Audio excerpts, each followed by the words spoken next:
Dievas palaimint šias maldas. Lietuvos katalikai jaučia labai gilų solidarumą su Ukrainos piliečiais. Jau vasario mėnesį Lietuvos vyskupų konferencijos pirmininkas, Kauno arkivyskupas metropolitas Sigitas Tamkevičius pakvietė Lietuvos katalikus maldai už Ukrainos žmonės, už visus, kurie tada Maidane gynė Ukrainos garbę ir orumą. Lietuvos katalikai palaiko Ukrainos piliečių troškimą gyventi laisvoje ir vieningoje Ukrainos valstybėje.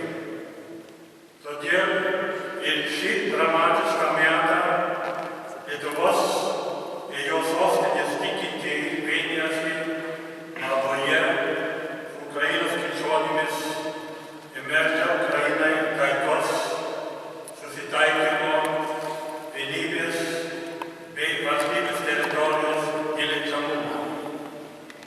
Šį valandą nepamirškime už Ukrainos laisvę bei garbę žuvusių ir dar dabar kenčiančių.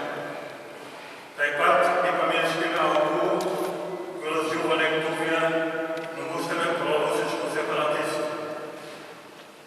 Tegul mūsų krikščioniškasis solidarumas ir mūsų malda sumažina jūsų skausmą ir apdovanoja drąsius brolius ir seseris Ukrainoje Dievo palaimą, šventosios dvasios stiprybę ir švenčiausios mergelės Marijos globa.